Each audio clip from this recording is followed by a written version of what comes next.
আসসালামু আলাইকুম। জান্নাত ডেয়ারি ফার্ম থেকে আমাদের একটা সেকেন্ড ল্যাকটেশনের খুবই ভালো মানের একটা গাভী আমরা সেল করলাম জলঢাকা আমাদের পাশের গ্রামেই। আমার এক পুরাতন খামারি, উনি এর আগে আমার কাছ থেকে ৩টা গাভী কালেক্ট করে নিয়ে গেছে। আমার ৩টা গাভী দিয়ে তার খামারে চলছে এবং কি রেজাল্ট, আমার একজন সফল খামারির সাথে আপনাদেরকে পরিচয় করাই দিব। এই গাভীটা সংগ্রহ করছে আমেরিকা প্রবাসী ভাইয়া। ভাইয়া ওনার আব্বাকে দিয়ে গাভীটা সংগ্রহ করছে আমার ফার্ম থেকে। ওনার ভাই, ওনার চাচা এই গরুটা আবার কিনে দিল ওনার ভাইকে। আমেরিকা প্রবাসে থাকে ওনার ভাইয়া ভাইস্তা। এই গাভীটার শিং দেখেন, আমরা বলি এটা হলস্টেইন ফ্রিজিয়ান সাদা চুনা শিংটা। শিংটা ভালো কোয়ালিটির গাভীর শিংটা কোকড়া একটু বাঁকা হয়, খুব সৌন্দর্য থাকে। আসলে শিং বাঁকা হলেই যে তা হবে তা না, অরিজিনাল দুধের যেটা শিং সেই বৈশিষ্ট্য এটা এর মধ্যে আছে। কানগুলা দেখেন, মাথা দেখেন একদম ফ্রিজিয়ান, খুরাগুলা দেখেন, আমরা যেটা বলি ঘোড়াখুর সেটা। গরুটার নিচে 1% কোনো জাত মিক্সচার নেই। চারটা বার্ড একবারে পিওর, 4 জায়গায় খুবই শান্ত স্বভাবের। একটা যদি মহিলা মানুষও আসে তারপরেও এই গাভীটা দহন করতে পারবে। এই গাভীটা এখনো বাচ্চা দিতে 8-10 দিন 12 দিন সময় আছে। দেখেন আপনারা গরুটা দেখেন, ওলানটা কেবল নেমে আসতেছে, খুবই ভালো। একটু ফাঁকা করতে বাবা পাটা গরুটার, দেখেন গরুটার এই যে দেখেন, এই যে ওলানে কত জায়গায়, যে 4টা বার 4 জায়গায় পিওর, এখন ওলান নামেনি, ওলান নেমে আসতেছে। মাজা দেখেন, এর লম্বা টানাটা দেখেন, একদম স্ট্রেট, একদম গায়ের প্রতিটা পশম দেখেন, প্রতিটা গায়ের পশম একবারে মসৃণ, কোনোটা পশম উঁচা নিচা ফাটা নাই, প্রতিটা পশম একদম একুরেট গরুটার। আমরা গাভীটা সেল করছি, আমরা ভাইয়ের সাথে কথা বলবো। তা ইয়া করো, আপনার গাভীটা দেখেন। আমরা বাংলাদেশের যে কোনো প্রান্ত থেকে গাভী কিনতে চান, দেশে থেকে দেশের বাইরে থেকে যেখান থেকে কিনেন, আমাদের ফোন দিলে অবশ্যই আমাদের ভালো গাভীগুলো পেয়ে যাবেন। আসেন বলবেন। আসসালামু আলাইকুম। আমার ঠিকানা হলো নীলফামারী জেলা, ডোমার থানা। এটা হলো উত্তরবঙ্গ। ডোমারে এসে বলবেন বক্করের মোড়, ফরেস্টপাড়া বললে আমার খামারে চলে আসতে পারবেন। আমরা ভাইয়ের সাথে পরিচয় করানোর আগে এই গাভীটার একটু ওলানটা আমরা দেখাই। এদিকে সরি, দেখেন আপনার ওলানটা একদম নিচে আসো, কত বড়। আর এটা কিন্তু এখানে ওলানটার বাইরে যতটুক, এর চেয়ে বেশি অংশ ভিতরে আছে। এই যে ভিতরে দেখেন, এই যে হাত ঢুকে যায়, এই যে হাত একদম ঢুকে যায় অনেক জায়গার ভিতরে। এই ওলানটার ভ্যাটটা অনেক বড় এবং 4টা বার 4 জায়গায় পিওর, কোনো নড়াচড়া দুষ্টামি বেদবি কিচ্ছু করবে না। খুবই ফার্স্ট ক্লাস একটা গাভী। এই ধরনের গাভীগুলো যে খামারে যাবে সুস্থ সবল বাচ্চা দিবে, ভালো ম্যানেজমেন্ট করলে দুধের অভাব হবে না। আমার এই সফল খামারি ভাইয়া আমার এখান থেকে আগে পর্যায়ক্রমে 3টা গাভী সংগ্রহ করে। কোনটা গাভীগুলোর রেজাল্ট কি ভাইয়ার মুখ থেকে শুনেন যারা কিনতে চান। কারণ এরকম সফল খামারি হতে গেলে সফলতার কিছু গল্প শুনেন, গরুকে খাবার ব্যাপারে, গরুর নার্সিং ব্যাপারে। ভাইয়া আমি 18-20 দুধ বলছি, কতটুকু দুধ হয়েছে। এবার দ্বিতীয়বার বাচ্চা দিয়ে 2 দাঁতের গরু নিয়ে গেছিল। দ্বিতীয়বার বাচ্চা দিয়ে রাষ্ট্রের গরুটার রেজাল্ট কি আমরা একটু শুনবো। শোনা একটু ভাই বলেন। আমি এটাতে 3টা গরু নিয়ে গেলাম। প্রথমে 3য় নম্বরের গরুটা, এটা চতুর্থ আর কি। আচ্ছা 3য় নম্বর গরুটা নিয়ে গেলাম, ভাই বলছিল আমার 18 লিটার হবে, আমার এখানে 22 হয়েছে আর কি। এখন আমার পেরবিয়ান দিছে, এখানে 31 লিটার হচ্ছে আর কি। 2 দাঁতে নিয়ে যে আমি 18 বলছি, গাব নিয়ে গেছে উনি 22 কেজি দুধ নামাইছে। এটা হলো প্রথম বিয়ান, প্রথম জি। এবার দ্বিতীয়বার বাচ্চা দিয়ে গরুটার দুধ হচ্ছে ওনাদের 31 লিটার জি। 31 লিটার দুধ। অনেকে মুখ দিয়ে বলে, বাস্তবতা অনেক কঠিন। গরুটার ছবি আছে ভাই? আচ্ছা আচ্ছা, আমার কাছে ছবি আছে। এই দেখা, এদিকে আসো আরিফ, আমরা গরুটার ছবিটা দেখাই। এই যে আমার গাভীটা নিয়ে গেছে, দেন গাভী কি যত্ন করে। গাভীর পাছাটা দেখেন, গরুটা দেখেন, বাচ্চাটা দেখেন। ভাইয়া কি যত্ন নাই করে।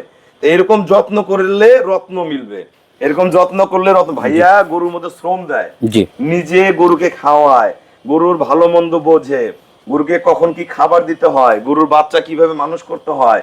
গরুটা আবার গাব করছে না, কতদিন হচ্ছে? 20 দিন, আবার 1 মাস প্লাস হলো, 1 মাস 4 দিন প্লাস হয়েছে, আবার 20 দিছে। ওনার প্রতিটা গরু গাব মিস করে না। আমরা যে সাজেস্ট গুলা করি যে আমরা এই ওষুধগুলা দিলে এইভাবে গাভী পালন করলে গাব হবে। অনেকে নিয়ে যে গরুর দুধ পেয়ে ভুলে যান, ভুলে গেলে পরে এই জিনিসগুলো সিস্টেমে রাখতে পারেন না। অনেকে যে একদম সঠিকভাবে তাই করে, যারা সঠিকভাবে সঠিক পথে চলে তাদের গাভীগুলা গেইন করে যায়। কারণ কি, এনারা সঠিকভাবে সঠিক পথে কিন্তু গরুগুলো পরিচালনা করে। এনাদের দুধের দাম কম। কত করে দুধ বেচে? 50 টাকা দুধ বেচে। 50 টাকা দুধ বেচেও খামার ডে বাই ডে ডেভেলপ হচ্ছে।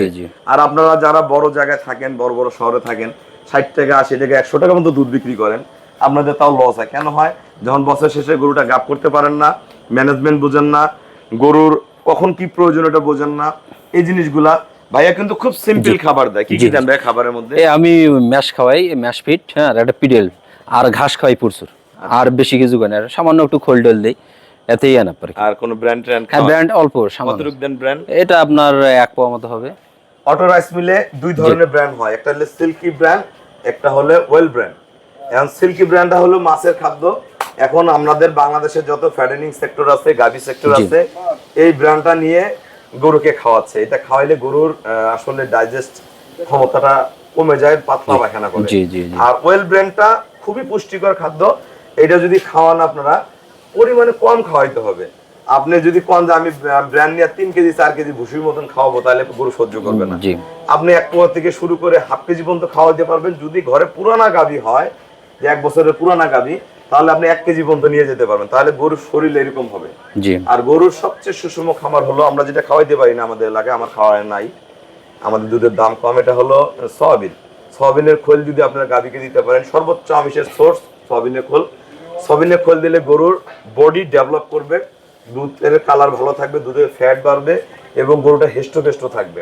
আপনারা পরিমাণে যতটুকু পারেন, এখন গরমের দিন সরিষার খোল বাদে আপনারা সয়াবিনের খোলটা চেষ্টা করেন। দাম যদিও বেশি, সামান্য হলেও দেওয়ার চেষ্টা করেন, গরুর ফিডিং ভালো থাকবে। তো ভাইয়া সফল হতার পিছনে উনি নিজে পরিশ্রম দেয়, নিজের অভিজ্ঞতায় যা বোঝে তাই করে, যেটা পারেন আমাদের সাথে শেয়ার করে, করে খামার করে। ওনার চাচাকে গরুটা কিনে দিল, ওনার চাচা বাইরে 2টা গরু কিনছে না, ওনাকে না বলে 2টা গরু কিনছে, কি অবস্থা করে দিল? ঠকছে তো, ক্রস বিটের গরু কিনছে তো আপনার, অনেক ঠকছে। এখানে 6-7 লিটার দুধ হয়। এখানে আমি বললাম যে চলেন রুবেল ভাই এখানে খামারে যে একটা গরু নিয়ে দেই তোমারে, আসলাম আজকে গরু নিয়ে নিলাম, সীমিত রেটে পাইছি। ঠিক আছে, ওনাকে না বলে বাইরে যা গরু কিনছে, মনে করছে ভাইস্তার গরু 30 কেজি দুধ দেয়, আমার গরু 30 কেজি দুধ দেবে। দুধ হইতে গেলে জাত লাগবে, সাথে ম্যানেজমেন্ট ভালো লাগবে, সাথে আপনার নসিবও লাগবে, সবকিছু সমন্বয় হইতে হবে। জি অবশ্যই। তা একটা জিনিস, এটার দামটা বলে দেন। দাম অল্প রেটে আমি পাইছি। ঠিক আছে, কেউ যদি আসেন ভাইয়ের সাথে যোগাযোগ করে নেবেন, সমস্যা নেই। তিনি আমাকে ঠিক আছে বলছে যে ভাই আমি রেটটা বলবো না, ওনার গরুটা গতবার নিয়ে গেছিল বকনাটা ওটা 2.5 লাখ টাকা। জি জি, এনার চাচাই বকনার দাম বলছে 3 লাখ পার। তাই না, চাচা কিনে দিল। চাচা বলে আমার গরুটা যদি 1 লাখ বিক্রি করতে যায়, আমিও তো লাভ পাবো। তা তোমরা রেট প্রকাশ করার দরকার নাই, আপনারা আসবেন আমার ফার্মে, দেখবেন দামে দরে ঠেকবে না, যেটা যেরকম গরু নেবেন সেরকম দাম হবে। ক্রস বিটের গাভী আর হলস্টাইন ফ্রিজিয়ান গাভী যতদিন চিনবেন না, ততদিন খামার করতে পারবেন না। হলস্টাইন ফ্রিজিয়ান গাভী নেবেন, এর মাংসর সর্বোচ্চ মাংস উৎপাদন করার ক্ষমতা আছে, মানে বডি আছে, মাংস হবে দ্রুত, গাভী বাচ্চা বড় হবে, দুধ দিবে। একটা গাভী 21 মাসে বাচ্চা দেয়, 24 মাসে বাচ্চা দেয়, সেই ক্ষমতা ফ্রিজিয়ান গরু রাখে। অন্য কোনো বাংলাদেশের কোনো কৃষি সেক্টরে এত ডেভেলপ করা জিনিস নাই আমার মেধামতে। এত দ্রুত গ্রোথ, সার হোক, বকনা বাচ্চা হোক, গাভী হোক, সব দিক দিয়ে তার লাভ। ওর দুধে লাভ, ওর বডিতে মাংস লাগালে লাভ, ওর বাচ্চা পাললে লাভ। কোন দিকে ছেড়ে দিবেন? এই গরুগুলা সব দিক দিয়ে খাটে, শুধু খালি যে দুধের জন্য তা না, এর বডি খাটে, এর বাচ্চা খাটে, এর দুধ খাটে, সবকিছু খাটে। তা সবাইকে অসংখ্য ধন্যবাদ। আমাদের খামারের চ্যানেল হলো জেডিএফ টিভি। ভিডিও ভালো লাগলে ভিডিওটা শেয়ার করে দিবেন, চ্যানেলটা সাবস্ক্রাইব করবেন, এবং পিসিটিভি বাংলায় দি চ্যানেল আমার প্রতিনিয়ত ভিডিও যায়। সবাই আসবেন, দেখবেন, জান্নাত ডেইরি ফার্মে যোগাযোগ করবেন। ভালো বকনা বাচ্চা, ষাঁড় বাচ্চা, 6-7 মাসের গাব দুধ সহ এবং ফাটা গাব বাচ্চা সহ গরু, সব ধরনের গরু পাবেন। আসসালামু আলাইকুম।